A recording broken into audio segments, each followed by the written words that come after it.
Jusqu'à 13h, Côte-Nord. Attitude. Côte-Nord. Côte-Nord. Attitude. Bon mercredi midi tout le monde et bienvenue à notre émission d'actualité et d'affaires publiques à Pure FM.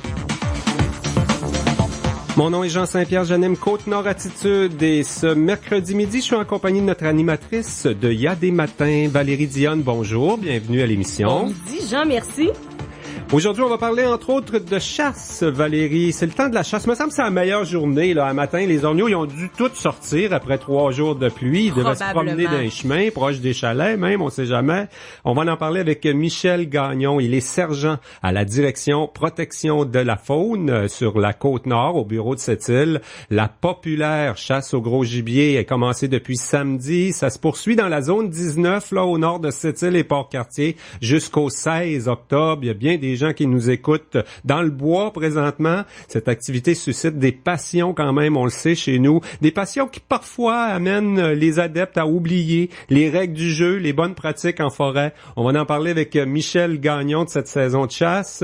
Également, le maire de cette île est avec nous pour nous parler de la semaine des transports collectifs et actifs. On est en plein cœur de cette semaine. Monsieur Régent Parlier a accepté d'en être l'ambassadeur pour l'Est de la Côte-Nord. Ça se poursuit jusqu'à samedi. On parle donc de vélo, de marche à pied, des taxibus avec le maire de cette île. De covoiturage aussi, pourquoi pas, de collègues qui voyagent ensemble pour aller au travail. Et même que M. Parlier lance l'idée, là, ça vient d'un citoyen ou d'un entrepreneur, mais pourquoi pas une navette entre Pointe-Noire et cette île pour aller travailler soir et matin, plutôt que de prendre son auto. C'est une bonne idée, ça. Régent Parlier va nous expliquer cette idée-là, justement dans le cadre de la semaine des transports collectifs et actifs. C'est le genre d'idée qu'on veut mettre de l'avant. Hier, il y avait le lancement de la programmation pour Cogeco TV cette île. Hey, notre ami Tommy Auger sera avec nous tantôt. Normalement, il co-anime avec moi le midi, toujours drôle, 2 fois par semaine. Quand on vient de l'autre côté du micro, c'est-à-dire être interviewé au lieu d'être intervieweur. Alors, je pense qu'on va être cochon, là. On va y poser les pires questions qu'on peut trouver sur le sujet.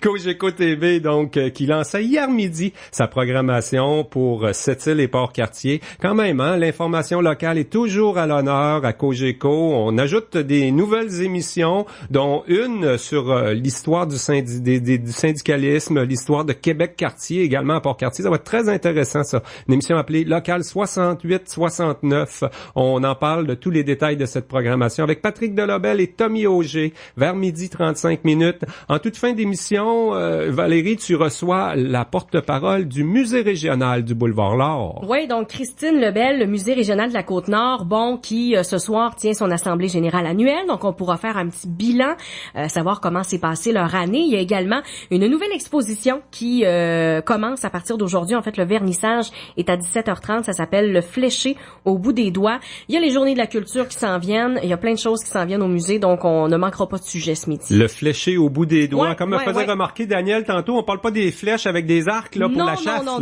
on parle de ceinture fléchée. On parle de ceinture fléchée. Christine Lebel, donc, qui sera avec nous en fin d'émission pour nous parler de cette journée phare pour le musée régional, leur assemblée générale et un vernissage d'exposition ce soir. Avant cette série d'entrevues sur nos ondes, on vous propose à l'instant un bulletin d'information régionale. Actualité Pure FM. Mais d'abord, une fuite de gaz a forcé la fermeture du centre éducatif L'Abri de Port-Cartier ce matin. L'événement est survenu donc en avant-midi. Les 400 élèves de l'école secondaire à Port-Cartier ont été évacués. Selon la commission scolaire du Fer, personne n'a été incommodé. Un service de transport pour le retour des élèves à la maison s'est organisé. Le bâtiment doit être ventilé. Le retour à la normale est prévu dès demain matin. La commission scolaire du Fer n'était pas en mesure de dévoiler d'autres détails concernant les causes de cette fuite de gaz à l'école secondaire de Port-Cartier. Une résidence hébergeant des fonctionnaires du ministère fédéral des Pêches à Kegaska a été la proie des flammes lundi soir. Les pompiers de Natashquan se sont rendus sur place en 40 minutes, évitant ainsi un désastre plus considérable. Le village de la Basse-Côte-Nord est relié par la route 138 depuis 2013. La communauté anglophone est située à 51 km de Natashquan et 425 km bien-être de cette île. Il n'y a pas de borne fontaine dans le village désenclavé depuis 3 ans. Les pompiers ont réussi à contenir l'incendie pour éviter qu'il ne se propage aux maisons voisines. Personne ne se trouvait dans la maison qui a flambé. La municipalité de la Côte-Nord du Golfe Saint-Laurent, qui regroupe environ 1000 citoyens dans 5 villages, espère l'aide de Québec pour améliorer ses infrastructures. La saison d'observation des baleines, ça va se poursuivre jusqu'à la fin d'octobre, peut-être même début novembre dans le Saint-Laurent. Ces jours-ci, plusieurs baleines naviguent au large de Sept-Îles et Port-Cartier pour s'alimenter en krill. À la suite de la découverte samedi d'un petit rocalde mort près de Bécomo, la porte-parole du réseau d'observation Baleine en direct, Josiane Cabana, invite les citoyens de la Côte-Nord à signaler tout événement du genre. Elle prêche pour une modification de certains engins de pêche qui causent trop souvent des blessures et des décès chez les baleines qui fréquentent le Saint-Laurent. C'est des incidents qui sont malheureux, qu'on essaie d'éviter. Quant aux prises accidentelles, c'est une réalité, vous savez, c'est des cas qui surviennent à peu près à chaque année. C'est un phénomène probablement qui est sous-estimé dans nos eaux. Et il y a malheureusement peu d'initiatives qui ont été faites dans les dernières années pour réduire les prises accidentelles. C'est malheureusement aussi des incidents qui surviennent dans nos eaux. Donc la cohabitation entre l'homme et les mammifères marins est complexe et pas toujours évidente. Et puis ces incidents-là nous le rappellent. Des spécialistes de la garde côtière et du ministère des Pêches et des Océans du Canada ont inspecté hier la carcasse de la baleine qui flotte au large de Bécomo. Elle se serait empêtrée dans un filet de pêche au turbo plus au large. Les cordages attachés au petit rocalde sont accrochés à un engin qui est pris dans le fond de l'eau. Les employés de la ville de Port-Cartier ont posé hier des panneaux aux couleurs de la campagne défendant le droit fondamental de négocier autour de l'hôtel de ville. Il s'agit d'une mobilisation syndicale orchestrée par la CSN Côte-Nord. Le président du syndicat des employés de la ville de Port-Cartier, Nelson Coulombe, croit que le projet de loi 110 du gouvernement libéral relègue au statut de second rang les travailleurs municipaux. Le conseil central de la CSN Côte-Nord adresse un message clair au ministre des Affaires municipales, Martin Coiteux. D'ailleurs, le président de la CSN Côte-Nord, Guillaume Tremblay, dénonce la situation en affirmant que c'est inacceptable dans une démocratie de s'attaquer à leurs droits de cette façon brutale. Le syndicat prévoit plusieurs autres gestes prochainement pour dénoncer le projet de loi 110 actuellement à l'étude à l'Assemblée nationale du Québec. Il donne au ministre le pouvoir de décréter des conditions de travail sans négociation. La CNESST invite les entreprises et organisations de la Côte-Nord qui ont réalisé des bons coups en matière de santé et sécurité au travail à s'inscrire à son gala régional. Le concours honore les travailleurs et les employeurs qui donnent priorité à la sécurité. L'inscription en ligne s'effectue jusqu'au 28 octobre. Un gala santé-sécurité au travail se tiendra à Sept-Îles comme chaque année. Le 31 mai 2017, les lauréats régionaux sont invités par la suite au gala national des Grands Prix SST. Par ailleurs, l'Association minière du Québec récompense aussi les efforts des travailleurs du secteur minier en prévention des accidents. Le 52e colloque en santé et sécurité de l'AMQ se déroule cette semaine en Abitibi. Il regroupe près de 300 gestionnaires, superviseurs et travailleurs du secteur minier, dont plusieurs proviennent de la Côte-Nord. Et Cogeco TV Sept-Îles a lancé sa programmation hier midi. L'information locale occupe encore une place de choix avec les émissions connectées sur Sept-Îles et Port-Cartier. Monsieur le maire répond, Madame la mairesse répond et la diffusion des séances publiques du conseil municipal de Sept-Îles. Parmi les nouveautés, Cogeco TV propose une série sur l'histoire de la minière Québec-Cartier et du syndicat des métallos. Jacques Gélineau animera la série locale 68-69. Cogeco TV produit aussi des émissions culturelles, dont Courant d'art et Les Maudits Conteurs, tournées récemment au vieux poste de Sept-Îles. D'ailleurs, Patrick Delebel et Tommy Auger viendront jaser de ce lancement de programmation un petit peu plus tard à l'émission. Oui, et dans quelques instants, on va parler de la chasse avec Michel Gagnon de la Direction de la protection de la faune du ministère des Forêts pour notre région Côte-Nord. On parle de chasse dans quelques instants. Attitude. Aluminerie Alouette présente. Tous les lundis, mercredis et vendredis à 11h23, Aluminerie Alouette offre un temps d'antenne aux organismes qu'elle soutient par le biais d'entrevues consacrées à la promotion de leurs activités. Que ce soit au niveau communautaire, environnemental, culturel ou sportif, tous les lundis, mercredis et vendredis à 11h23, Aluminerie Alouette, engagée dans son milieu, présente. Coupe Qu'obtenez-vous lorsque votre concessionnaire Chrysler, Dodge, Jeep et Ram décide de faire une liquidation? Vous obtenez des offres formidables sur la Dodge Grand Caravan, la mini-fourgonnette la plus vendue au pays. De plus, vous obtenez 30% de rabais sur le PDSF de certains modèles sélectionnés en inventaire. Mais ne perdez pas de temps, car les quantités sont limitées. Et à 30% de rabais, ça ne durera pas éternellement. 30% de rabais sur le PDSF des modèles Dodge Grand Caravan 2016 sélectionnés, c'est jusqu'au 30 septembre. Voyez votre concessionnaire pour tous les détails. Jusqu'à 13h. Côte-Nord. Côte-Nord. Attitude. Pure FM. 94.1. Et on est en compagnie de Michel Gagnon, qui est sergent ici à la Direction de protection de la faune pour la Côte-Nord au bureau de Sept-Îles. Bonjour, Michel Gagnon. Bonjour.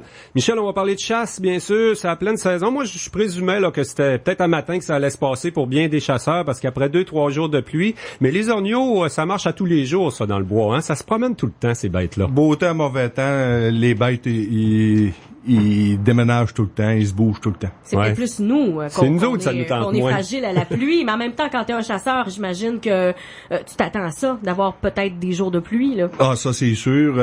On pointe toutes les températures possibles, puis je pense que c'est une passion pour beaucoup de gens. Alors la température, c'est pas ça qui va gêner les chasseurs. Mais au fil des ans, on n'a pas un peu procédé la saison. À un moment donné, on avait une fin de semaine qu'on avait le droit de pêcher, de chasser en même temps. On garde tout le temps une semaine pour la petite chasse. Là, c'est commencé depuis samedi. Je parle de la zone 19, Sept-Îles, Port-Cartier, mais c'est pas pareil partout, hein? Non, effectivement, chaque zone à grandeur du Québec a sa date précise. Pour nous, oui, la zone 19 qui commence aux alentours de Pentecôte, aller jusqu'à Blanc-Sablon, en passant par Fermont, c'est ouvert depuis samedi prochain. On va dire dans l'ouest de la Côte-Nord, on va dire à partir de Baie-Trinité et aller jusqu'à Tadoussac. C'est la zone 18, ça rouvre samedi prochain. Ah, il n'y avait pas le droit de chasser encore à Bécomo, eux autres, là, depuis quelques jours. Non, pas encore. Le monde se promène, hein. C'est pas parce qu'on est résident de cette île qu'on chasse nécessairement au nord de cette île. Il y en a qui vont en Maganie, en Basse-Côte, il y en a qui vont au Saguenay, ailleurs. Il y a du monde de l'extérieur qui viennent chez nous aussi, là. Effectivement. Les chasseurs, ça vient d'un peu partout. Ah oui, effectivement. C'est un bon apport économique pour la région, les activités de chasse. Mm-hmm. Là, les chasseurs sont tous enregistrés, hein. Les règles du jeu, c'est qu'il faut acheter son permis avant l'ouverture, quand même. Effectivement, dans la zone 19, pour ceux qui voulaient chasser dans la zone 19, ils avaient jusqu'au 16 septembre pour acheter leur permis. Dans la zone 18, ils ont jusqu'à vendredi, le 23 septembre, pour l'acheter. C'est quoi les conséquences si on l'a pas acheté notre permis puis qu'on a fait notre rebelle puis qu'on va à la chasse quand même? C'est une chasse sans permis. Alors, vous êtes dans l'illégalité. Si vous récoltez, vous ne pouvez pas apposer le coupon de transport, vous ne pouvez pas l'enregistrer et ainsi de suite. La possession de l'animal devient illégale à ce moment-là. C'est comme majeur comme infraction. Ouais, puis je pense que le monde se surveille en forêt, hein. D'un coup que c'était mon orignal que l'autre a tué là, pas loin de mon chalet ou de mon territoire de chasse. Est-ce que sur la Côte-Nord c'est moins pire? Je fais référence à un reportage il y a quelques années, là, pas si longtemps que ça, à l'émission Enquête, je pense, de Radio-Canada, où on voyait qu'en Gaspésie, là, sur certaines montagnes, le monde font plus que surveiller. Là, il y a on affiche des panneaux à chasseurs à l'affût, venez pas chez nous. C'est pas nécessairement légal tout ça, hein? Ben effectivement, là, depuis 2 ans, l'an passé et cette année, le ministère sensibilise beaucoup les utilisateurs des terres du domaine de l'État, les territoires publics, au partage. Nul ne peut empêcher personne à une activité de chasse. Le droit de chasse est pour tous. Alors, on fait beaucoup de sensibilisation et encore cette année, nos patrouilles vont être axées en ce sens. Les orgnaux, ils appartiennent à personne. Puis il y a souvent, on tue un orgnal. Le hasard joue pour beaucoup là-dedans. Là, je vais faire un tour, je monte sur la route 138 sur la route d'SM3. Puis l'orgnal, il s'adonne à être là du bord du lac juste quand je passe en voiture. Écoute, ben c'est le mien. Hein? Effectivement, c'est le chasseur qui tire sur l'animal puis qui l'abat, qui est propriétaire de la bête. Ça fait quand même quelques années que tu travailles dans ce domaine-là, Michel, ici à Sept-Îles, Port-Cartier, Côte-Nord. Des histoires comme on a entendu à Enquête, ça Rive-Sud. On n'a pas entendu beaucoup. Ça, à Côte-Nord, il y a eu des petites poursuites quand même, des petites chicanes. Ben, quelques-unes. On peut dire, écoutez, l'année passée, il y a eu à peu près 5 mentions de petites chicanes comme ça, mais Faut dire aussi que sur la Côte-Nord, on est chanceux. On a tellement un grand territoire. Voilà. La densité de chasseurs sur la Côte-Nord au pied carré est beaucoup moins qu'en Gaspésie. Mm-hmm. Et là, je voyais les statistiques de l'an dernier. Là, pour la zone 19, là, au nord de cette île Port-Cartier, ça inclut probablement la ZEC Matimec au complet. Je sais pas si ça inclut toute la réserve faunique de Port-Cartier-Sept-Îles. On parle de 776 orgnaux abattus. Ben, il y a beaucoup de chasseurs quand même là-dessus. Là. Le taux de succès, c'est quoi? On n'a pas, c'est pas comme en Anticosti quand même ici là. Non, le taux de succès est pas compté. J'ai pas le chiffre exact au pourcentage puis tout ça, mais quand on regarde le nombre de permis vendus sur la Côte-Nord, 5608 comparativement à l'année précédente, 5819, à peu près 200 permis de moins de vendus. Alors nous, la pression de chasse est constante à tous les ans. On a eu 776 prélèvements d'orignaux. Sur 5600 permis, ça veut dire à peu près 1 sur 6 qui tue sa bête, là. Et voilà. Puis à ce moment-là aussi, il faut dire que ça prend 2 coupons de transport. Il faut être au moins deux chasseurs pour un orignal. Bon, on est rendu à 2 sur 6. Et voilà. Et voilà. Le tiers de succès, c'est quand même bien. C'est une des bonnes régions de chasse, la Côte-Nord. Oui, effectivement, pour le nombre de chasseurs dans notre région, compte tenu du territoire qu'on a, de l'immense territoire. Et je vous dirais, le cheptel se porte très bien. Puis là, on parle juste de la zone 19. Il y a même une petite section 19 Sud. En forêt, les gens se démêlent assez facilement. Les zones de chasse, là, ici, il y a quand même 3-4 zones qui concernent le monde à l'écoute, là. Oui, ben dans le fond, la 19 Sud est divisée en 3 parties, mais c'est pour la saison. Si vous avez votre permis pour la 19 Sud, vous pouvez aller partout dans la 19 Sud. Sauf que c'est les saisons de chasse. Je prends comme à Fermont, le secteur de Fermont, c'est la subdivision 19 Sud, Nord-Ouest. OK. Elle, la chasse à l'orignal est ouverte depuis 2 semaines déjà.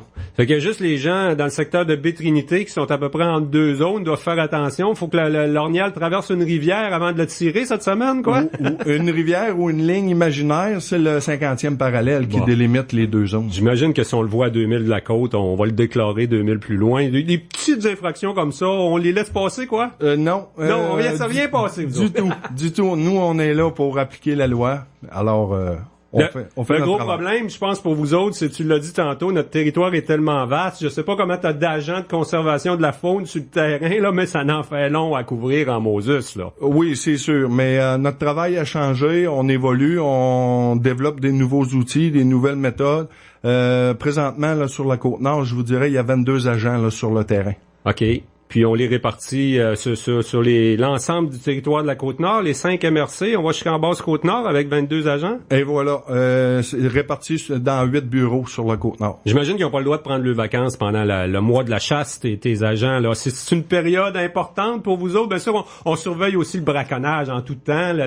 Des fois, c'est le monde qui chasse à l'extérieur de la période, justement, qui braconne, là. Ben, c'est sûr que quand on rentre en automne comme ça, en période de chasse, c'est une période très intense. Les vacances ne sont pas très acceptées souvent. On réussit à avoir quelques journées, 1, 2 ou 3 journées, mais non, c'est une période très intense. Puis moi, je vous dirais que les agents, les 22 agents qu'on a sur la Côte-Nord sont tellement passionnés par leur métier que c'est pas là qu'ils prennent leurs vacances. De toute façon, les chasseurs, en tout cas, me semble, devraient vous voir plus comme des alliés parce que les règlements sont là. C'est pas pour rien qu'ils sont là. Exactement. Tu sais, les chasseurs qui sont passionnés, t'as pas le choix d'avoir des barèmes si tu veux continuer à chasser pendant plusieurs années. Effectivement, c'est un des objectifs de la réglementation, c'est de disperser le gibier, le cheptel, de façon égale à travers tous les chasseurs.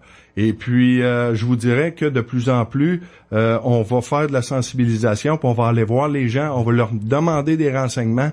C'est nos yeux sur le terrain. Depuis ce printemps, on a aussi développé les médias sociaux au niveau de Facebook, on a encore SOS Braconnage, 1-800-463-2191.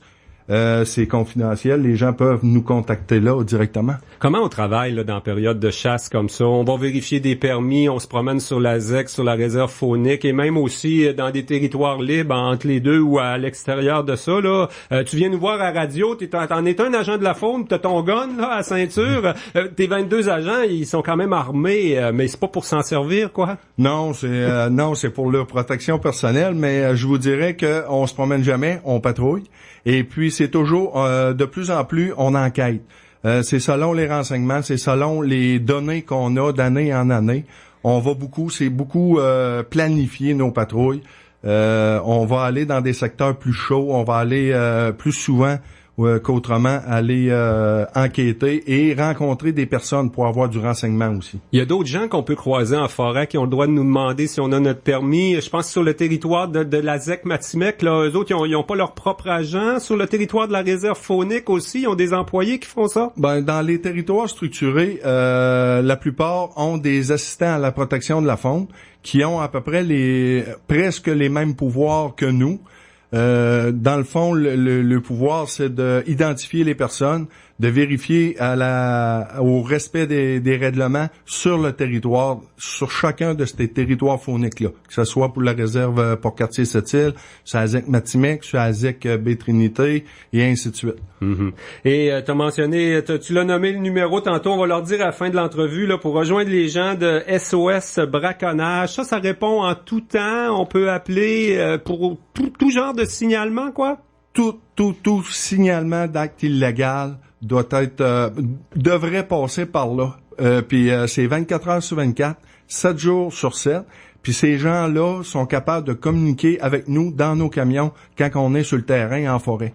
Alors, souvent, si on est proche du secteur où ce que le signalement est fait par les personnes, on peut se rendre assez rapidement, merci. Votre nouveau ministre, Luc Blanchette, là, qui a remplacé Laurent Lessard, a émis un communiqué, justement, le bilan, il l'a dit, très satisfaisant pour la protection de la faune. Je sais pas si tu as des chiffres pour notre secteur, Michel, mais on parle quand même pour l'ensemble du Québec de 5200 dossiers d'infraction donnant lieu à 7000 chefs d'accusation, des poursuites contre 4815 individus en un an. Ça travaille fort du côté des SOS Braconnage. Il y a eu des opérations majeures dans la dernière année, là, entre autres dans le centre du Québec, une opération qu'on appelle Renard. Oui, effectivement, les opérations sont très ciblées, surtout dans des réseaux structurés. Et puis, souvent, c'est des enquêtes de longue haleine qui peuvent durer 2-3 ans avant qu'on puisse obtenir toute la preuve suffisante pour les inculper. Ici, dans la région, je vous dirais, sur les 7000 rapports d'infraction qui ont été émis dans la province de Québec, la région Côte-Nord a 567 constats d'infraction, rapports d'infraction d'émis. Pour, je vous dirais, 303 individus. Bon, il y en a peut-être moins qu'on pourrait en avoir parce qu'on est dans des petits milieux, le monde dénonce pas tout le temps. Quand on connaît son voisin ou qu'on connaît le chasseur, on le connaît un petit peu, on ira pas nécessairement appeler à SOS Braconnage. Il y a un petit peu de ça. Moi, je me souviens d'une grosse histoire là à Longue-Pointe de Mingan il y a quelques années. Ça avait été dénoncé par des gens du village. Puis ça, c'est rare en baptême. Ben, c'est de plus en plus fréquent. Ah oui, les gens dénoncent. Oui, parce que je vous dirais là, c'est quoi? C'est quelques individus qui passent outre la réglementation, alors que 98% des autres personnes suivent la réglementation. Les 98%, à un moment donné, là, ils sont plus enclins à dire non, c'est pas vrai, moi je suis la réglementation, je suis sportif. Je vais dénoncer. Ouais, dénoncer. T'as pas le goût d'être pénalisé parce qu'il y en a quelques-uns qui ont pas respecté les règlements. Effectivement, il y a toujours une conséquence au geste. Advenant que lui, il aurait pas triché, ce serait peut-être moi qui l'aurais eu, cet ornial-là, en plus. Hein? Effectivement. Michel, en terminant, est-ce qu'il y a des choses à surveiller, là, les réglementations, l'enregistrement des bêtes? Il y a eu des changements cette année pour notre zone, notre secteur? Non, pour notre zone, il n'y a pas eu de changement majeur, mais je rappellerai aux chasseurs d'orignaux que lorsque vous enregistrez votre bête, votre orignal, vous devez vous présenter à la station d'enregistrement avec la bête soit en entier ou en quartier identifiable, ainsi que la tête si c'est un mâle. Si vous n'avez pas si vous n'avez pas la tête au complet, faut au moins que vous ayez votre panache rattaché à la boîte crânienne et la mâchoire inférieure. Je n'ai pas vu encore sur des houttes de char comme dans le bon vieux temps. C'est pas parce qu'on tue moins d'orgneaux sur la Côte-Nord, c'est la pratique a changé. Ouais, On n'expose plus son panache comme avant. Je pense que c'est moins bien vu un peu maintenant. Les anti-chasseurs n'aiment pas voir ça. Fait que de plus en plus, les chasseurs aussi, faut dire la température. C'est pas froid là. On dit que c'est froid, mais c'est pas il y avait de la pluie, mais c'était quand même assez chaud. C'est pas la température idéale là, pour conserver de la viande. Non. Ouais.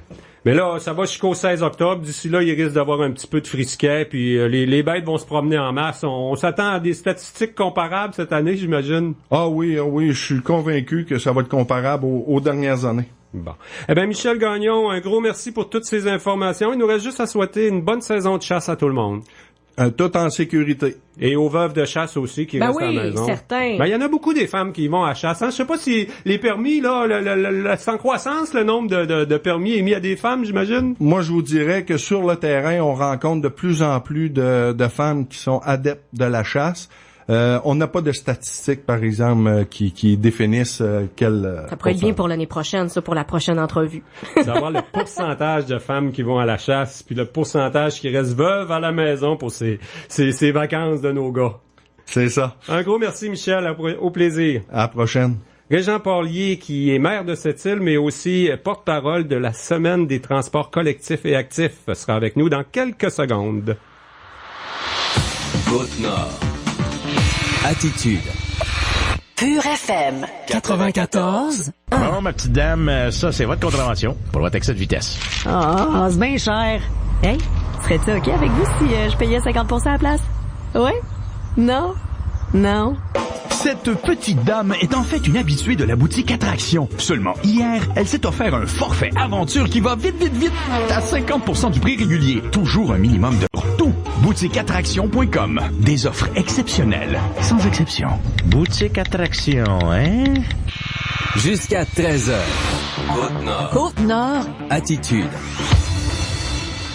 On est en plein cœur, Valérie, de la Semaine des transports collectifs et actifs. Et notre maire de cette île a accepté de s'impliquer. Il en est l'ambassadeur pour l'Est de la Côte-Nord. On lui parle à l'instant. Régent Porlier, bonjour. Bonjour. Régent, c'est sous le thème « J'embarque » là, cette Semaine des transports collectifs et actifs. Tu fais ta part aujourd'hui, comme toute la semaine, en te promenant à pied et en vélo, quoi? Moi, je te dirais que depuis lundi, là, je suis très actif là au niveau de la marche. J'ai pas pris le vélo encore. Je le fais à pied. Puis aujourd'hui, c'est la journée sans auto, ça fait que je voulais la lancer du bon pied. Ça fait que je suis venu travailler à pied. On arrange le mauvais temps des derniers jours quand même.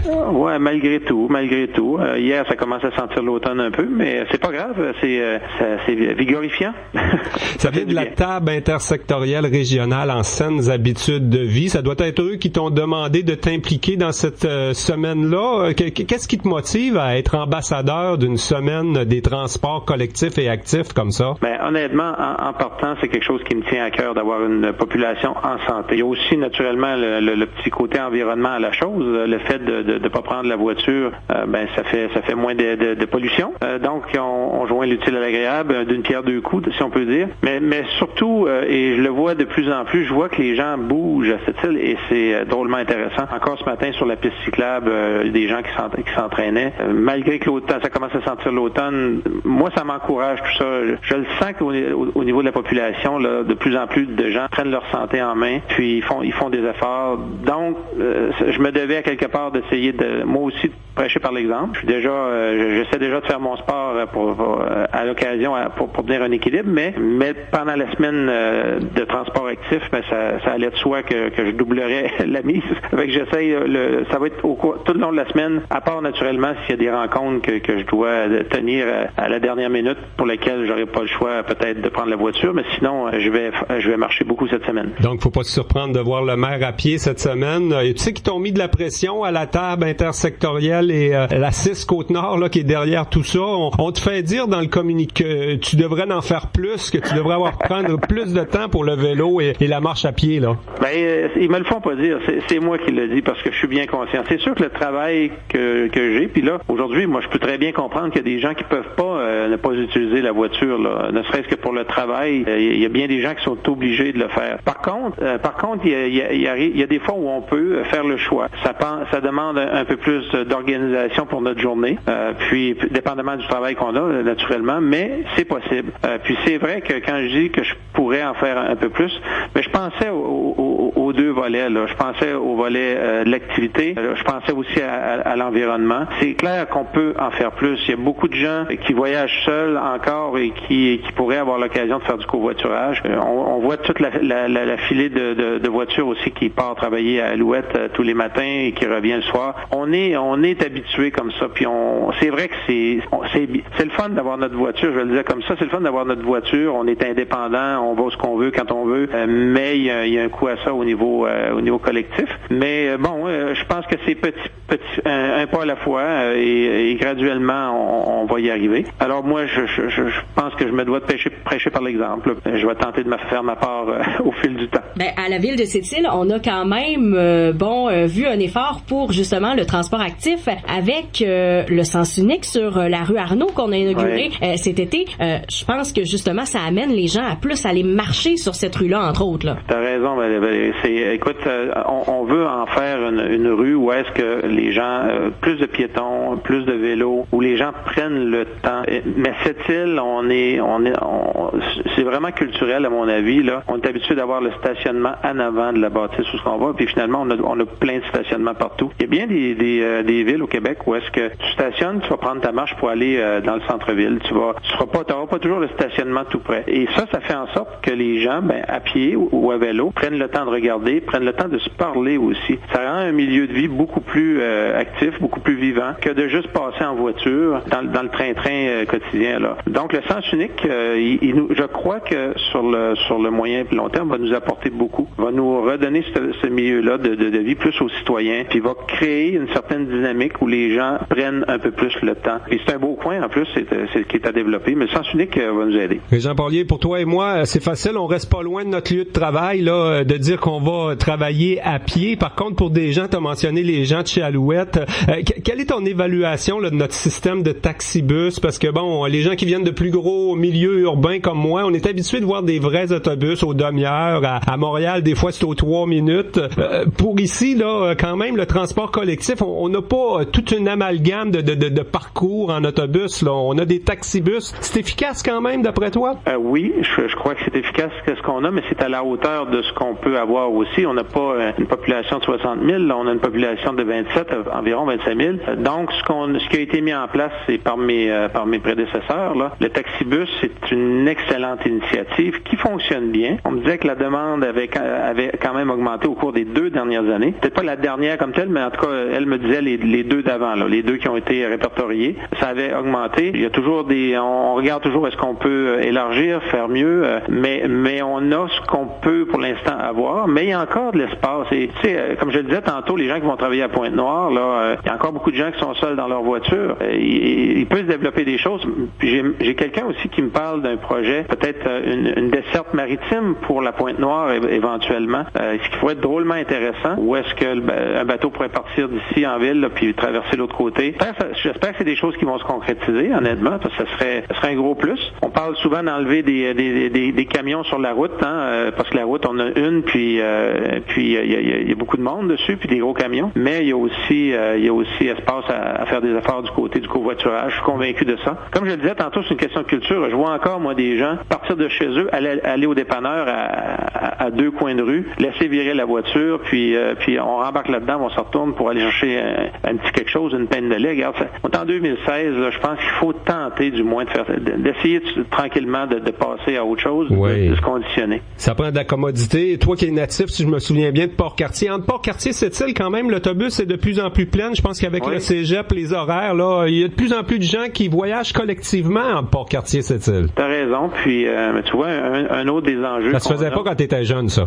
Non, absolument. Non, t'as raison. On avait notre voiture, puis moi, à l'époque, je covoiturais. C'est pas rare, j'avais quelqu'un avec moi. Mais t'as raison. C'est là, c'est en place. C'est encore une belle initiative du transport, la coopération de transport à Sept-Îles. Et ça fonctionne fonctionne bien. Puis souvent, c'est de faire le pas. Hein. C'est sûr qu'une fois sur place, on est un peu moins indépendant, mais en même temps, quand c'est bien organisé, c'est quand même un élément clé là, du transport collectif. On a différents éléments à cette île, puis moi je suis ouvert à tout. Je parlais avec ma conjointe ce matin, on parlait de ça la semaine qui est de transport actif et collectif. Puis elle avait entendu que dans d'autres endroits, ils ont commencé à instaurer que des parents, de façon bénévole, vont partir chercher les élèves à pied et donc vont passer aux adresses. Moi, j'avais entendu la même chose dans une ville au dernier colloque de l'UMQ, où est-ce que c'était à vélo. Il y a des gens des adultes qui partaient, qui allaient chercher les jeunes à leur maison, puis là, ils se dirigeaient vers l'école. Ça, juste ça serait un énorme morceau. Je sais pas si là, Jean, nos enfants sont plus à l'école primaire, mais va voir comment est-ce qu'il y a de voitures qui rentrent là le matin pour débarquer le petit bonhomme, la petite bonne femme pour sa journée d'école. Oui. C'est énorme. Ça non plus, on connaissait pas ça dans mon temps. Dans mon temps, on partait puis on marchait jusqu'à l'école. Mais peut-être qu'il y a un volet de sécurité aujourd'hui où les gens ont plus d'inquiétude. Mais moi, je pense que de réinstaurer tranquillement, avec la supervision de parents qui voudront bien le faire éventuellement, ça va faire du bien aux parents qui vont prendre leur marche, ça va faire du bien aux jeunes qui vont prendre leur marche. C'est une qualité de vie, ça aussi, là. Oui, puis on a essayé de le favoriser. Je pense que c'est l'an dernier, à la rentrée scolaire, là, où on avait rajouté ce qu'on appelle des corridors scolaires un peu partout à cette île. J'imagine que c'est en collaboration avec les écoles, la commission scolaire. On veut encourager ça. Il faut retourner à ça. Écoute, l'exercice, là, à quelque part, c'est la santé, là, qui vient avec. Naturellement, il y a l'alimentation qui est un gros morceau, mais l'exercice, ça fait plusieurs fois, là, les programmes reviennent à tous les ans. 30 minutes par jour, bouger 30 minutes par jour, juste venir travailler, c'est quand on peut le faire, là. Je le redis toujours, c'est pas tout le monde qui peut le faire, là, et ça, tout le monde comprend ça. Mais des fois, quand on y pense, il y a certains travails qu'on peut se le permettre. C'est sûr, c'est moins facile. Quand on a des enfants à la maison, ça tourbillonne, ça va vite. De rentrer ça dans notre horaire, c'est pas toujours évident. Mais quand on fait l'effort, on s'aperçoit que au niveau de notre qualité de vie, de la santé, tout s'ensuit. Moi, j'essaie de varier, un peu de vélo, un peu de course, un peu de natation. Là, faut que je m'y remette. Là, on va recommencer, mais juste pour garder un bon équilibre, puis nos idées sont plus claires dans notre tête aussi quand on est en santé. Oui, l'effort et de la planification. Hein. Des fois, Valérie, quand il faut se lever 15 minutes plus tôt pour s'en venir au travail à pied, quand on travaille à 5h30 le matin, c'est plus tannant un petit peu, mais ça se planifie. C'est une question d'habitude. On se couche 15 minutes plus tôt le soir. Régent Porlier, ambassadeur de cette semaine des transports collectifs et actifs, un gros merci. Je rappelle que tu es aussi maire de cette île. Tu as accepté de t'impliquer sous le thème J'embarque pour cette semaine. Merci pour l'entrevue radio. Merci à vous autres, puis au plaisir de vous rencontrer sur la piste cyclable ou en prenant une marche. Tout à fait, merci. Bye, bonne journée. Attitude. De Nashville à la Côte-Nord. Bonjour, ici Jean-Roch Comélie. Ici Julie Darèche. Bonjour, ici Ronan Cory, le cowboy des îles. Ici Patrick Normand. Bonjour, ici Herman Blais. Ici David Darèche. C'est un rendez-vous 94 ans, ce samedi 17h. Pure FM. 94 1. Jusqu'à 13h. Côte-Nord. Côte-Nord. Attitude. Pure FM. 94 1. Et le lancement de la programmation de Cogeco TV pour cette île Port-Cartier a eu lieu hier midi. On reçoit notre collègue Tommy Auger, là, qui voit du mauvais côté de la clôture cette fois à Côte-Nord Attitude. De même que Patrick Delobel, qui est directeur de Cogeco TV pour la Côte-Nord. Messieurs, bonjour, bienvenue à Côte-Nord Attitude. Bonjour Jean, bonjour Valérie. Le lancement hier, ça a bien été. On avait quand même une belle salle pour le dîner d'hier avec les gens de Cogeco TV. Ben oui, ça s'est bien déroulé. Une trentaine de personnes à peu près qui étaient réunies à notre studio à Cogeco TV. On avait fait ça, on avait recouru à cette formule-là il y a quelques années déjà. Puis on a décidé de revenir à Cogeco parce qu'on a déjà fait des lancements à l'extérieur, dans des restaurants, des salles, etc. Mm-hmm. Et là, on s'est dit, on veut montrer des choses aux gens parce qu'entre autres, on a des nouveaux équipements. On a chaque année des nouveaux équipements. Et là, les gens ont pu essayer des choses. On a ce qu'on appelle un télésouffleur. Vous savez, l'écran qui défile devant la caméra. qu'on ne voit jamais quand on est téléspectateur. On a l'impression que l'animateur connaît tout, le journaliste connaît tout. Mais on voit depuis quelques années que le lecteur de nouvelles, il regarde l'écran au lieu de regarder ses notes à terre. On les voit des fois dans des galas. Moi, j'ai remarqué ça des fois, les prises de vue dans les galas, on les voit. Les hommes politiques s'en servent beaucoup. Peut-être pas Donald Trump, là, on lui a dit, mais il y a beaucoup de gens qui s'en servent dans le métier. Alors nous, on n'en avait pas. On en a maintenant, hein. On a acheté aussi une perche. Oui. Une perche, ça va être pratique tant pour le studio que pour l'extérieur aussi, dans certains cas. Et ce qu'on appelle dans le jargon un Steadicam, ce qui permet de stabiliser la caméra avec un harnais qu'on attache sur le corps. Et le caméraman peut se promener comme ça à travers la foule, à travers les événements. Ça va faire des plus belles images. Notre technicien Mathieu s'en est servi hier parce qu'on a fait un petit vidéo de 2 minutes qui va montrer un petit peu le résumé de tout ça. Ça va être présenté d'ailleurs sur notre page Facebook là cet après-midi. Off the record cette semaine, Tommy Auger nous a dit qu'il était très content des nouvelles acquisitions techniques. Peut-être avant de parler de votre programmation là qui est déjà en onde au 555 pour les gens qui sont abonnés à Cogeco bien sûr. Je voudrais parler justement du fonctionnement quoi. Vous êtes riche à Cogeco, comment vous faites pour avoir autant d'employés puis faire de la télévision locale là? Autant d'employés. J'aimerais bien avoir autant d'employés. Écoute, en termes d'employés, avec moi, nous sommes 4 employés. OK. Mais vous avez une garantie de fonctionnement, de financement qui vient de Cogeco. On a un financement qui vient de Cogeco Connexion parce qu'on dépend maintenant. Vous savez qu'on s'appelle maintenant Cogeco TV. On a changé de nom il y a quelques mois. Et on dépend de Cogeco Connexion qui est donc le câbleau distributeur. Donc, il y a une partie du budget qui provient du câbleau distributeur.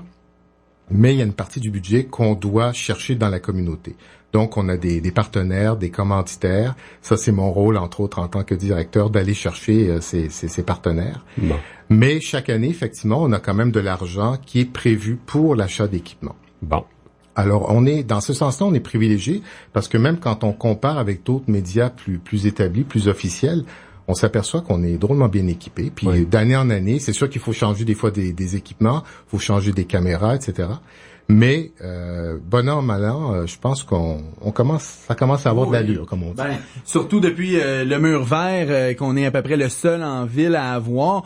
Donc on a notre studio là qui a un très gros mur vert. On s'est équipé dans les dernières années de murs verts portatifs, ce qui nous permet aussi d'aller faire des choses très intéressantes comme au Salon du Livre l'an dernier. Donc oui, l'équipement nous permet là de plus grandes possibilités et pour la communauté, des fois, de rêver à certains projets qui étaient pas possibles il y a 5, 6, 7 ans. En même temps, on partage, hein? On est toujours dans une maison de la télévision avec Télé-Québec et TVA ici à Sept-Îles. Ça, c'est quand même une initiative qui permet peut-être de partager les écrans verts, je sais pas. Oui, TVA utilise de temps en temps notre studio. Télé-Québec, c'est déjà arrivé parce que l'écran vert, le mur vert, ça sert à faire des décors virtuels. Donc, c'est drôlement pratique. On s'en sert depuis 2 ans à peu près. Et donc, on a l'impression qu'on est, par exemple, dans un salon ou dans un autre décor. Mais non, c'est le studio, c'est la magie des ondes. Et c'est le mur vert qui nous le permet. Moi, en tout cas, toutes les quinzaines, vous m'évitez de me déplacer à l'hôtel de ville parce que j'écoute les séances du conseil municipal dans mon foyer chez nous. Qui demeure... Ça, c'est diffusé en direct. Oui, qui est une émission Port-Cartier, vous voulez pas les diffuser ou eux autres veulent pas que vous les diffusiez? Bon, c'est peut-être un petit peu plus compliqué. Par contre, pour Port-Cartier, on a une nouveauté cette année. Ça va être Madame la mairesse vous répond. Ah, on avait déjà Monsieur le maire. On avait Monsieur le maire vous répond avec Monsieur Porlier. Cette année, nous avons Madame la mairesse. Donc, nous allons parler avec Madame Doyle. C'est Tommy qui va être l'animateur de cette émission. La même formule que Monsieur le maire vous répond. Donc, c'est nous qui avons le contrôle éditorial sur l'émission. Donc, c'est nous qui choisissons les thèmes. Et on y va avec, des suggestions, évidemment, du public via notre page Facebook, via le téléphone, le courriel. Les gens qu'on croise dans la rue peuvent nous poser des questions. Et nous, on s'assure de lui poser les questions qui sont d'intérêt public et qui sont d'actualité le plus possible. On va faire la même chose du côté de Port-Cartier. Comme tu le disais, Jean, on ne couvre pas la séance du conseil municipal à Port-Cartier pour diverses raisons, mais ça va nous permettre une fois environ aux 6 à 8 semaines de rencontrer la mairesse pendant une demi-heure et de lui poser vraiment les questions que les gens veulent savoir sur Port-Cartier. La question peut être plate là, mais de plus en plus on se rend compte que grandes télés, les grandes chaînes généralistes se tournent vers le web, en font de plus en plus. Je sais que vous appelez Cogeco TV, mais est-ce qu'il y a une stratégie web qui s'en vient aussi comme pour passer à une autre étape? Oui, il y a effectivement une stratégie multimédia qui s'en vient au cours de 2017 parce que on est dû, comme on dit, véritablement, autant la refonte de notre site Internet, intégrer toutes les nouvelles technologies. Depuis l'an passé, je vous dirais qu'on a mis beaucoup l'emphase, comme c'est le cas de beaucoup de médias, sur la page Facebook. On s'aperçoit que Facebook rejoint beaucoup de gens, non seulement des abonnés de Cogeco, mais aussi des gens de l'extérieur. Et ça nous permet de faire de la promotion de nos émissions, de montrer des reportages, de montrer des extraits d'émissions pour faire en sorte que les gens nous regardent. Et on a de plus en plus d'abonnés. C'est vraiment, c'est assez incroyable, je dirais, la progression en un an. On a vraiment augmenté de plusieurs centaines de personnes d'abonnés et ça continue. Alors, oui, il y a une stratégie qui s'en vient et la télévision, la radio, tous les médias vont passer par Internet, c'est un passage obligé. Les émissions qu'on connaît bien, là, comme Connecté, qu'anime mon ami Tommy, comme l'émission Courant d'Or, qu'anime Éric Martin également. Ça, on les connaît bien. Le Télé Bingo Rotary, c'est assez pas mal connu le mardi à 18h30, comme La Vitrine. Qu'est-ce qu'il y a de nouveau, là? T'as-tu intégré une émission de cuisine dans ta programmation, toi aussi? On a une émission de cuisine, effectivement, qui est produite à Bécomo, diffusée à Sept-Îles et à Bécomo, parce que je porte le chapeau aussi de directeur de Cogeco TV Bécomo. Et c'est un chef qui est un Bécomois, Danny Gagné, qui a décidé de revenir dans la région et qui nous a proposé une émission. D'ailleurs, vous savez que les gens peuvent proposer des émissions à Cogeco TV. C'est aussi une de nos forces. On est ouvert vers la communauté. C'est notre mandat local.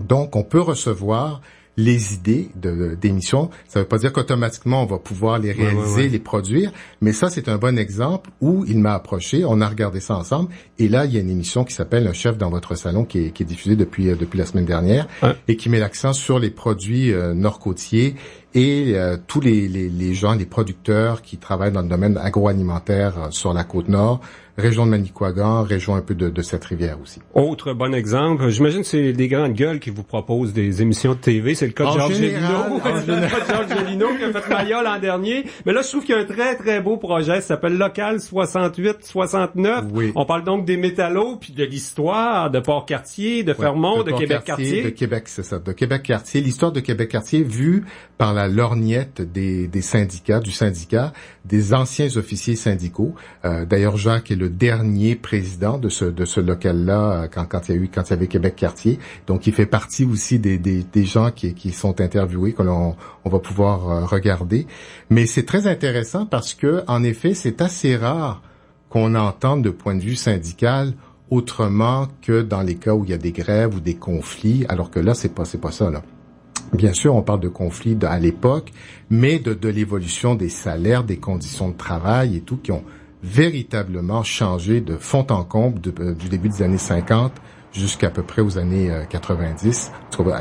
La série va vraiment nous permettre de le découvrir parce que c'est vraiment avec des entrevues au niveau et c'est bâti au niveau chronologique. Il y a d'autres nouveautés qui vont s'ajouter en cours de saison. Entre autres, ces tournages qu'on a fait, l'idée vient de Louis Tanguay, je pense, le Sept-Îles en mots, là, le récent événement qu'on a eu. D'Éric Martin, de Joanne Grégoire aussi, les Maudits Conteurs, ça va s'appeler. Donc, cette émission qu'on a tourné dans un décor enchanteur. C'était au Vieux-Poste de Sept-Îles, dans le cadre du festival Sept-Îles en mots. Et ça va être présenté au mois de novembre, à partir du mois de novembre. En fait, ça va suivre la série locale 68-69. La série Autrefois, on a fait autrefois Sept-Îles, on a fait autrefois Clark-Cité, on est rendu à Moisy? Oui, on a fait autrefois Galix aussi avec la Société historique du Golfe, une belle collaboration également avec cet organisme. Et en effet, autrefois Moisy, il y a quelques entrevues qui ont déjà été tournées. On prévoit diffuser cette émission-là au début de 2017. C'est une de nos émissions les plus regardées. Les gens sont très friands, absolument, de l'histoire locale, de connaître comment tout ça comment tout ça est né. Et c'est le fun de voir nos aînés à la TV puis de voir nos aînés, exactement, qui ont toujours des petites anecdotes, des petites histoires savoureuses à raconter. Ouais, moi j'écoute mes jeunes encore à Cogeco pendant le tournoi Orange. Les événements comme ça, quoi, il va en avoir d'autres. Oui, là, c'est l'automne, il n'y a pas grand événement. Il y en a moins, c'est vrai. On dirait que tout se passe. Ça décolle vite en 2017. Là, le tournoi Ferro, le Festival du film, Salon du livre au printemps, ça va décoller assez vite. Vous allez être partout encore? On est toujours là. On est toujours là. Ça, c'est les émissions spéciales. Ça nous occupe beaucoup. Alors, encore une fois, avec peu de personnel, on a des pigistes, on a quelques rares bénévoles. Avis d'ailleurs à ceux et celles qui veulent éventuellement s'impliquer avec nous. Vous êtes les bienvenus. On a toujours besoin de bras, de gens.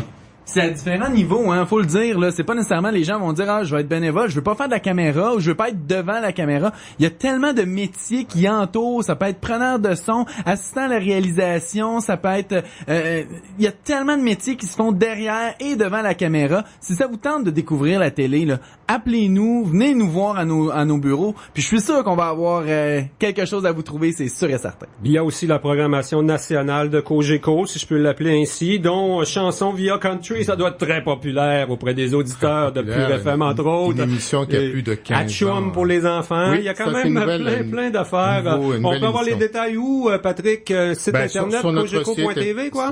tvcogeco.com ou cogecotv.com. Les deux se rendent au même endroit. Et, comme je l'ai mentionné, notre page Facebook, donc TV Cogeco, Cogeco TV Côte-Nord maintenant. Un gros merci pour votre passage à Côte-Nord. Merci à vous et puis merci à la Pure FM parce que vous êtes aussi un de nos partenaires et on tient à vous. Et merci à toi de nous prêter Tommy Auger, 2 midis par semaine à Côte-Nord Attitude. Il fait un très bon job avec nous, presque autant que chez vous. Merci beaucoup. Voilà, on parle du musée régional dans quelques instants pour conclure notre émission d'actualité. Attitude. Le 94.1 Pure FM vous présente le marché aux puces 2 fois par jour, du lundi au vendredi. Vous voulez vous départir d'un objet qui pourrait faire le bonheur de quelqu'un d'autre ou rechercher quelque chose que vous ne trouvez nulle part? Passez nous voir au 365 Boulevard Nord. Allô, ici Donald. Je vous invite tous les samedis dès 8h pour le 8 à 10 classique, émission dans laquelle je vous ferai tourner les meilleures chansons des années 60 à 90, tant anglophones que francophones. Donc, c'est un rendez-vous à ne pas manquer tous les samedis dès 8h. Je vous y attends. À bientôt. Pure FM 94.1 Côte-Nord. Attitude. Pure FM 94.1 C'est ainsi la vie. Des fois, faut faire vite. On a fait un petit coup vite pour changer d'invité en studio, Valérie. Oui. On a bien fait ça quand même. Non, ça a bien été, ça a bien été. On va parler du musée régional. Écoute, c'est l'Assemblée générale ce soir, puis il y a aussi un vernissage à 17h30. Tiens, rendez-vous au musée du Boulevard L'Or aujourd'hui. Et voilà, effectivement, plein de choses qui s'en viennent pour le musée régional de la Côte-Nord. Et pour en parler ce midi, on reçoit Christine Lebel, qui est la responsable des communications. Bon midi, Christine. Bon midi. Donc, Assemblée générale annuelle, c'est ce soir que ça se passe. Toujours plein de choses à dire lors de ces assemblées-là. On va parler, entre autres, bien sûr, un bilan. Est-ce que tu en as un petit bilan de l'année, justement, comment ça s'est passé au musée? En fait, même si on a eu 2 mois de relâche, on croule sous les activités au musée. Écoutez, on a eu un nombre incroyable de visiteurs cet été. Les statistiques sont à la hausse. Ah oui? Je n'ai pas le nombre. Vous devrez vous rendre à la 39e Assemblée générale annuelle pour avoir les statistiques et également pour avoir le bilan financier. Ben oui, il faut des teasers. Tout le monde est membre du musée, quoi. On peut y aller ou il y a pas de carte de membre là-dedans? Pour assister à la 39e Assemblée générale annuelle, il faut être membre. OK. Donc, on peut se la procurer sur place? Procurer la carte sur place, oui, en allant au vernissage. Ce soir, en sirotant un petit verre de vin, on fait une pierre 2 coups, une pierre 3 coups en devenant membre. Donc, c'est ça. Et puis, ça nous prend toujours des membres pour nous soutenir. Également, des gens, s'il y en a qui veulent être membres bénévoles, il y a tout le temps possibilité de nous prêter main forte à tout moment de l'année. D'ailleurs, il y aura élection de 3 administrateurs ce soir que je voyais dans le communiqué. Donc, si les gens sont intéressés, est-ce qu'il est trop tard pour avoir envie de s'impliquer sur votre comité? Il n'est jamais trop tard. Alors, c'est le moment où il faut répondre présent. OK. Donc, tu nous disais tantôt une hausse des visiteurs cet été. Tout à l'heure, on s'en parlait, Jean et moi. Est-ce que les bateaux de croisière qui sont de plus en plus fréquents, est-ce que ça peut être des gens, ça, qui aiment aller au musée, les gens qui sont des touristes ici à cette île? Oui, mais cependant, on les reçoit surtout en mai, en septembre et en octobre. Mm-hmm. L'année passée, ou si j'espère que ma mémoire est bonne, on avait eu un groupe au mois d'août. À moins que ce soit l'année d'avant. Mais bref, avoir eu... Mais là, c'est parce que mardi, il y a deux bateaux en même temps. Oui, là, mardi, c'est ça, deux croisières. J'imagine que vous allez voir du monde au musée, tout comme ils vont en voir au musée Chapoutoine aussi. Oui, on en voit toujours. Nous, en fait, on a les groupes qui viennent... il y a le Tour Sept-Îles Highlights, qui est le musée régional et Vieux-Poste, qui s'arrête chez nous. Donc... on aura des visiteurs, là, c'est toujours à reconfirmer la veille parce que souvent, il y a des visites qui s'ajoutent. Des visiteurs qui viennent aussi librement, qui ne sont pas inscrits sur les tours guidés, mais qui viennent librement. Oui, ça nous fait beaucoup de monde, mais dans les statistiques dont je parlais tout à l'heure, celles d'été, cet été, on n'a pas compté, par exemple, de bateaux de croisière, mais ce sont des gens qui viennent, qui sont de passage, qui s'en vont aux îles Mingan ou qui ont simplement décidé de visiter la Côte-Nord. Et ça nous fait chaud au cœur de savoir que le nombre grandit l'été. Mais de toute façon, outre les touristes aussi, les gens de cette île, les gens de Port-Cartier, ont tout intérêt à aller visiter le musée. Moi, je suis allée le visiter, le musée régional de la Côte-Nord. Et non seulement l'exposition qui est toujours là, mais vous en avez des nouvelles aussi régulièrement. Oui, on a depuis quelques années, on a toute une nouveauté en fait, qui est de faire une exposition maison et de la présenter pendant une année. Donc les gens peuvent venir voir une exposition en ce moment qui s'appelle De mer et d'eau salée, qui est une exposition sur la navigation sur la Côte-Nord. Donc, si vous voulez en savoir plus sur l'histoire maritime nord-côtière, c'est le temps de venir vous baigner dans cette exposition. Parce qu'on en parlait tantôt, justement, avec l'entrevue de Cogeco TV, que les gens aiment ça, regarder l'émission Autrefois cette île, Autrefois Clark-Cité. Ben, c'est une belle façon, justement, d'aller découvrir l'histoire de chez nous, là. Très belle façon. Puis également, il y a l'exposition permanente est super efficace pour apprendre notre histoire de la Côte-Nord. Oui, également l'exposition permanente. Et il y a quelque chose qui est tout nouveau qui sera présenté à partir de ce soir. C'est une petite vitrine avec les acquisitions récentes. Ça, c'est une vitrine qui va être dans l'Agora, qui va être accessible à tous sans que les gens aient besoin de payer. Et là, on a environ 9 petites acquisitions qui ont été... Parce que votre mandat, c'est quand même assez large. Hein? Il y a un mandat archéologique, la conservation d'artefacts. Il y a un mandat rayonnement des artistes du Québec. Et il y a le mandat versus les artistes de la place, quoi. Oui, et il y a le mandat aussi d'éduquer. Il y a le mandat de conserver, mais aussi de présenter ce qu'on a, d'éduquer la population. Il faut les partager, les belles trouvailles qu'on a dans nos voûtes, parce que si on a seulement que des trouvailles dans les voûtes et qu'on les partage pas, c'est des richesses qui... comment je pourrais dire, qui gagnent à être vues et à être connues par les gens. Il y a vraiment de belles choses, là. Je veux pas en dévoiler plus, mais notre petite vitrine, il y a des bijoux d'objets là-dedans, là, qu'il faut découvrir. On pourra aller voir ça en même temps que d'aller au vernissage de cette expo qui s'appelle Le Fléché au bout des doigts. Ça commence aujourd'hui, donc 17h30, le vernissage, une invitation, c'est aussi aller découvrir ça. Oui, la ceinture fléchée, en fait, qui fait partie du patrimoine québécois. Et ça a été déclaré par le ministère de la Culture et des Communications en février 2016. Donc, la ceinture fléchée est un élément du patrimoine du Québec, plus précisément de la région de Lanaudière. Quand on parcourt l'exposition, on peut s'apercevoir qu'il y a différents motifs de ceinture fléchée. Notamment le motif de l'Assomption qui est sur le carton d'invitation dont vous tenez. Mais il y a aussi un motif qui s'appelle l'Acadienne, un autre le Charlevoix, et ça, tout dépendamment de la région de provenance de la ceinture, mais justement on la distinguait par ce nom, le nom. La ceinture auparavant était tissée au doigt. Donc, entre 6 et 800 heures pour confectionner une ceinture. Maintenant, comme c'est fait au métier... C'était fait par les madames, à l'époque, à la main, c'est ça? C'est ça. Et c'était une transmission de connaissances, là, qui, malheureusement, est en train de se perdre. Mais il y a des gens encore qui la transmettent. Puis il y a justement un documentaire d'une douzaine de minutes qui explique ça et c'est savoureux, ce petit documentaire. Et il faut prendre le temps de s'asseoir, de l'écouter. C'est un petit 12 minutes, mais qui nous en apprend beaucoup sur la ceinture. Christine, il faut absolument parler des Journées de la culture parce que ça s'en vient. Il y a toujours de belles activités au musée aussi pendant les Journées de la culture. Oui, les portes ouvertes. Donc, samedi, dimanche, le 1er et le 2 octobre, gratuité pour visiter les expositions. Alors, aucune raison de ne pas venir au musée. Ensuite, on a le 1er octobre, la soirée Kino Sept-Îles, en collaboration avec Ciné7 également. On présente des courts-métrages et un film qui allie cinéma et musique. La musique étant le thème de la 20e édition des Journées de la culture cette année. Donc, ça va être une soirée très intéressante. Ensuite, on a la veille, le vendredi 30 septembre, oui, 30 si je me trompe pas dans les dates.